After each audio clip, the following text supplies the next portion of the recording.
মনোনয়ন জমা দেওয়া, স্ক্রুটিনি কিংবা প্রিসাইডিং অফিসারের কাজ কোনো ক্ষেত্রেই চুক্তিভিত্তিক কর্মীদের ব্যবহার করতে পারত না রাজ্যগুলি। এবার নির্বাচন কমিশন জানিয়ে দিল, ভোটের কোনো কাজই আর চুক্তিভিত্তিক কর্মীদেরকে দিয়ে করানো যাবে না। অর্থাৎ বুথ লেভেল অফিসার অর্থাৎ বিএলও হিসাবে এতদিন চুক্তিভিত্তিক কর্মীদের ব্যবহারের যে সুযোগ রাজ্য সরকারের হাতে ছিল, সেই পথও বন্ধ হয়ে গেল।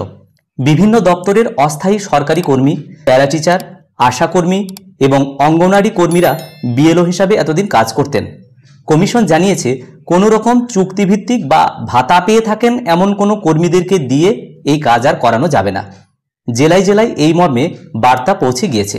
কিন্তু হঠাৎ কেন আশাকর্মী, অঙ্গনওয়াড়ি বা চুক্তিভিত্তিক কর্মীদেরকে দিয়ে এই কাজ করাতে চাইছে না কমিশন?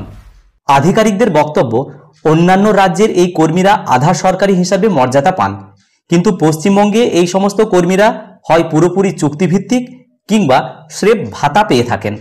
ভোটের কাজে যে দায়বদ্ধতা সরকারি কর্মীদের থাকবে, চুক্তিভিত্তিক কর্মীদেরকে নিয়ে সেই ব্যাপারে সংশয় থেকে যাচ্ছে। তাই ভোটের কাজকর্ম নিখুঁতভাবে করতে সরকারি আধিকারিক স্তরের লোকজনই চাইছে কমিশন। অথচ এই সিদ্ধান্তে যে ফাঁকা জায়গা তৈরি হয়েছে, তা ভরাট কাদের দিয়ে হবে তা নিয়েই উদ্বিগ্ন রাজ্য। বিশেষ করে রাজ্য জুড়ে শহুরে বিধানসভায় বিএলও পেতে রীতিমতো সংকট তৈরি হবে। তাহলে উপায় কি? কারা বিএলও হতে পারবেন? সেই তালিকায় 13 ধরনের সরকারি কর্মীর কথা উল্লেখ করেছে কমিশন। এর বাইরেও যদি কোনো সরকারি দপ্তরের আধিকারিক বা কর্মী থাকেন, তাদের কথা রাজ্যের মুখ্য নির্বাচনী আধিকারিকদের অফিসে জানানোর পরামর্শ দেওয়া হয়েছে। সেই মতো জাতীয় নির্বাচন কমিশনকে বিষয়টি জানাবে রাজ্য।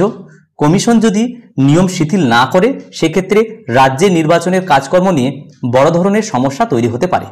যাই হোক, বর্তমান পত্রিকায় প্রকাশিত এই প্রতিবেদনটি ছোট্ট আকারে এই ভিডিওর মাধ্যমে শেয়ার করার চেষ্টা করলাম। ভিডিওটি সকলকে দেখার জন্য ধন্যবাদ। সকলে ভালো থাকুন, সুস্থ থাকুন।